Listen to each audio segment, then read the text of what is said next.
Hello, everyone. It's good to have you with us on this beautiful day. We are endeavoring to bring programs to you that are both interesting and informative, especially to our senior citizen friends, although we do welcome viewers of all ages. I'm certain that most of us enjoy learning of the life and times of some of our early settlers, those who have overcome hardships and adversities to be among those that first settled in our area. We are presenting this morning a presentation of the life and times of one of our early settlers, Mr. Ben Nye. And we have with us this morning a lady who is an authority on the life of Ben Nye and has extensively researched his lineage. May I introduce Mrs. Gladys Mittman. Gladys has extensively researched the lineage of Mr. Nye and is going to share some of these interesting facts with us.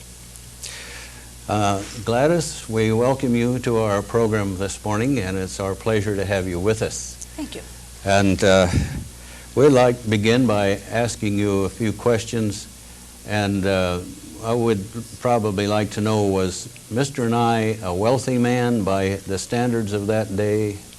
Yes, he was considered a wealthy man. Many of the people who came here had very little, but he had enough to build a mill and have a store and so on. He evidently was a rugged individual and probably a man of vision to foresee all these things that he done.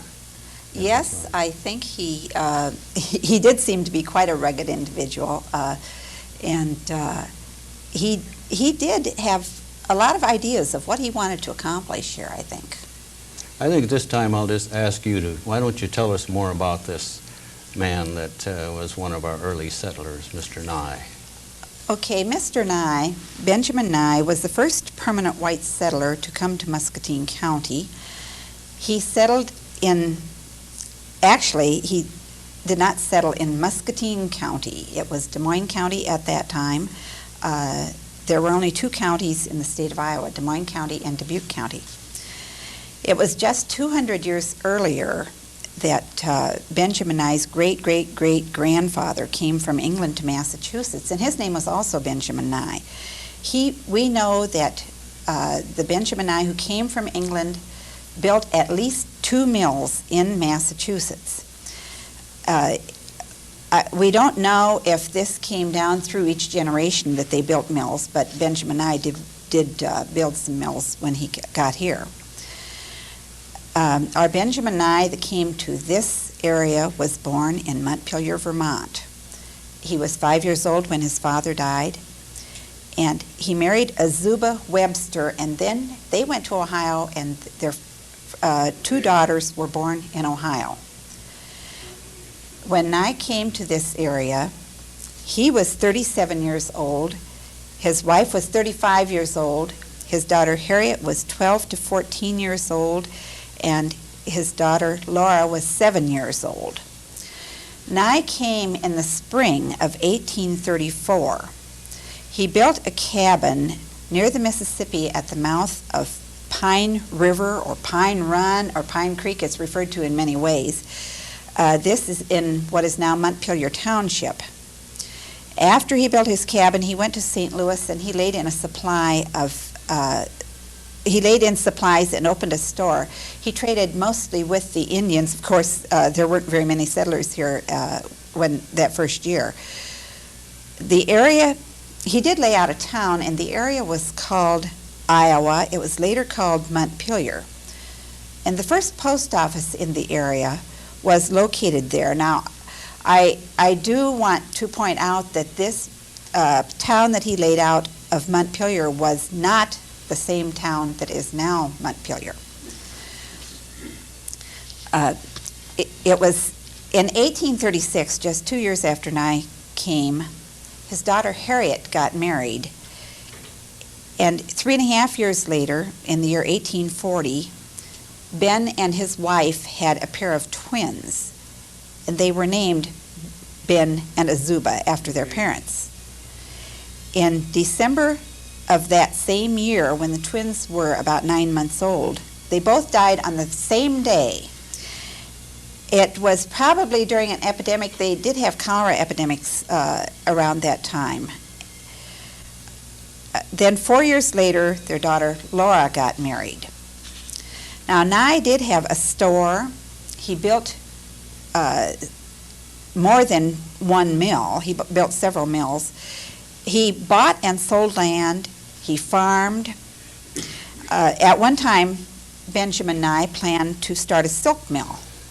And he planted a lot of mulberry trees so that he could raise silkworms. And there is still one mulberry tree up on the hill where he planted them. There were many settlers coming into the area at this time, and one of these settlers was Major Gordon of the U.S. Dragoons. Gordon claimed land near Benjamin Nye's land. He lived across this Pine River from Nye, and some sources say that Nye and Gordon were partners, but I researched the records and I just don't think that they were partners. I think they were bitter enemies. And a fight took place between Benjamin Nye and Major Gordon, and Major Gordon came to Nye's property from across the pine, and Nye told him that he wished he would stay on his own side of the pine. And apparently, one of the biggest things in the whole argument was that Gordon called Nye a rascal. Well, in those days, you did not call anybody a rascal. I looked up a rascal in the dictionary, and it's a pretty bad thing to call somebody. So they had this fight. Gordon shot Nye, and Nye took after Gordon with a club. Gordon never fully recovered from this. Both of them were charged with assault with intent to kill, and both were found not guilty. Then there was another man who came into the area, Albert Lee, also of the U.S. Dragoons, and a friend of Major Gordon's. He passed through the area on the Mississippi River. Now, Albert Lee thought the mouth of the Pine River, Pine Creek, was one of the best areas on the Iowa shoreline. And he thought, in fact, that this would certainly someday become the county seat and possibly the capital of the state. Now, Nye was involved in a lot of lawsuits. Many of them involved his business at the mills, and most of the time, Nye was the one being sued. Another suit that came up in 1847, Nye was charged with setting fire to the prairie. The Indians burned off the prairie every year, but the settlers apparently weren't supposed to do it, and he was charged with this. Do we know how long the mill was in operation? The mill was in operation for until, I believe, the 1920s. It was in operation for quite some time, and it is still standing today, yes. Please continue. Okay, in 1836, now I did mention this before, that 2 years after the Nyes came to Iowa, their daughter Harriet got married. She married a fellow named George McCoy. At this time, I don't have the date of her death, of her birth, but at this time, she was 14 to 16 years old, and he was 6 to 8 years older. His name was George McCoy. They got married at New Boston, Illinois. Some sources say that they ran off and got married, but marriages weren't yet being performed in this area at that time. At least there are no records of them at the courthouse until the next year. The records also say that Nye never spoke to McCoy after that, and that Nye was very unhappy about it. But years ago, a granddaughter wrote that Nye had given McCoy a good start. Now, George and Harriet McCoy went to Cedar County, where George McCoy was elected sheriff of the county. Harriet and George McCoy had 6 children, and the 2 youngest of these children were twins. In April of 1849, McCoy went to California. Of course, he went during the gold rush. He left his wife and children in care of a friend, Judge Bissell. A relative wrote that McCoy had deserted his family and that Nye had given them a home. Now, in the 1850 census, Harriet McCoy was living with her 6 children next to the Nyes in Montpelier Township. Now, George McCoy had been in California for 2 years when someone from this area went to California, saw George McCoy, and informed him that his wife was rocking the cradle. He wasn't too happy about this. He came back. He was certain that this Judge McCoy that he had left to care for his wife was responsible, so he came back with the intent to kill Judge McCoy. By the time he got back, he decided to just get his 6 children and take them back to California. When he got back to Iowa, he went to his wife's house. Now, McCoy was not a dumbbell. He went to his wife's house and took a witness with him. He did file for divorce in June 1851, and I want to read from the witness's statement in the divorce papers. This is what the witness had to say.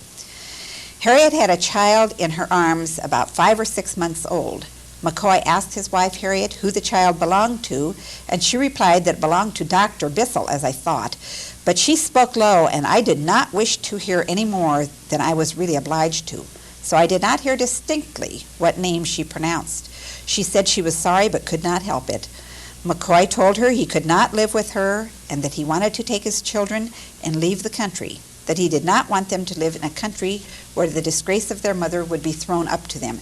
That is the end of the quote of Anderson Chambers, who is quoted in the divorce records.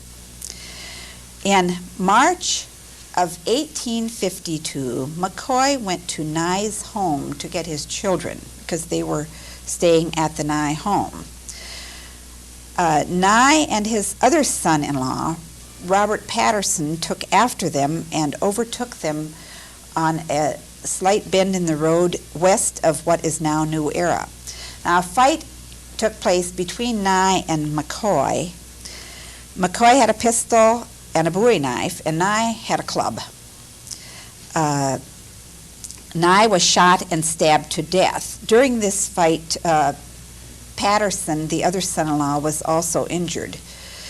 McCoy was tried and released in that he acted in self-defense. They did get a divorce, the McCoys. In this divorce, McCoy was awarded custody of the children. He went to California, and he became a prominent citizen of a flourishing California town.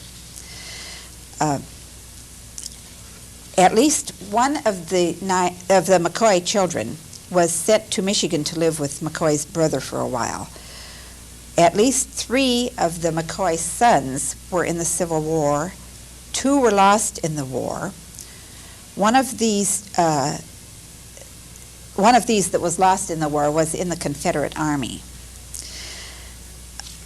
Now, George McCoy, as I said, went to California. He never married again, and in 1881, at age 67, McCoy was dying of throat cancer and committed suicide. Sort of a tragic end for both of those. Yes, it really was. It really was a tragic end. However, Harriet remarried. It was 1 year after the McCoy divorce. Harriet married Warner Marsh, and they moved to Lynn County, Iowa, and they had a family. There were some Marsh children, but I don't know how many. There were at least 2 boys. And it was after 1900, some of the Marsh sons visited some of the McCoy sons in California. And interestingly enough, one of the Marsh grandsons of Harriet McCoy married one of the McCoy granddaughters. So there was some intermarriage there. And sort of might have ended the feud, so to speak. Yes, instead of we're all get the McCoys now. in there. And Harriet Nye McCoy Marsh died in 1906 and is buried in a cemetery on the north edge of Cedar Rapids. Are there any of Nye's relatives or descendants around in our area now at the present time? I don't think any of Benjamin Nye's descendants are. Some of them are in Nebraska. There were other Nyes in the area, and some of those descendants are still here. But there are some in Nebraska and some in California, and I have been in contact with some of them and have sent them some information that they have asked for. The other daughter, Laura Nye, was the one who was 7 years old when she came to Iowa. She was 9 years old when her sister Harriet got married, and she was 13 years old when her brother and sister, the twins, were born and died. And when Laura was 18 years old, she married Robert Patterson, and that was in 1845. He was 10 years older than she was. Now, I wanted to look up some information to find out some information on Robert Patterson. And I found in the records that he was born in Pennsylvania, he was born in Ohio, and he came from Vermont. Now, this is all in the records, so which is correct, I don't know. It appears that after Laura and Robert Patterson were married, they went to Ohio for a few years after their marriage. Two different census records show that their two oldest children were born in Ohio. But they were back in Iowa by 1850, and the 1850 census shows that Nye was a farmer and Patterson was a miller. So Patterson was running the mill for Nye. And Laura and Robert Patterson had 8 or 9 children. Now, when the Pattersons had been married 18 years, Robert Patterson died. And at this time, Laura was 36 years old, and of their children, 5 of them were living. Then 6 years later, after Robert Patterson died, Laura was 42 when she got married in Muscatine County to Julius Welch. They were married 2 different times. They were married 5 years and divorced, and then they were married again. And they were divorced again also. And Laura did take the name Patterson back. She died in 1902 in her home on East 2nd Street in Muscatine.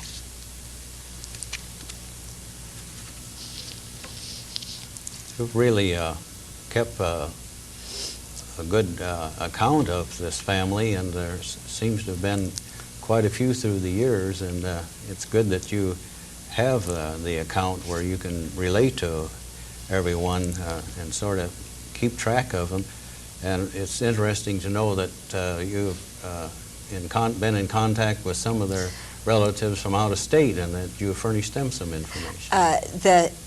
There are some plates available with pictures of the mill that Nye built. The mill is the one that is standing at Wildcat Den. And of these plates, I know that at least 8 of these plates are in the hands of descendants of Benjamin Nye. So there's no picture of Mr. Nye in existence? No, there is a picture of Azuba Nye, and there is a picture of Robert Patterson, but we don't have a picture of Benjamin Nye.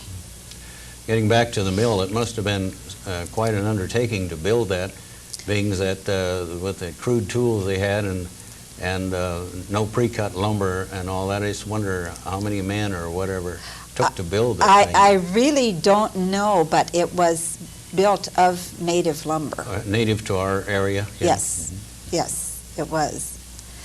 I do have a little more information on Benjamin and Azuba Nye.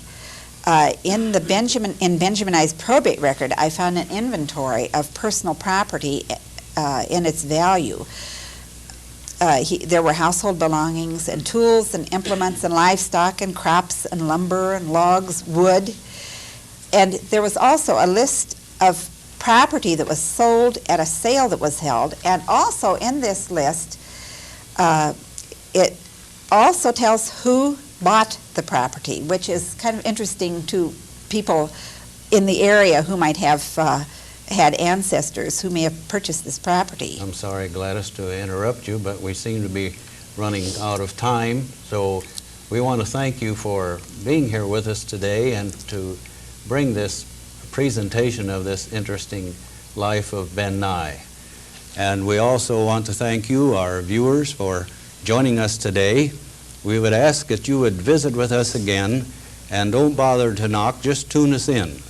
This is Jerry Schreiber saying that even though some of our energy seeps away in the aging process, it needn't keep us from the mainstream of life. Now don't forget to feed the birds, and we'll see you on Cablevision.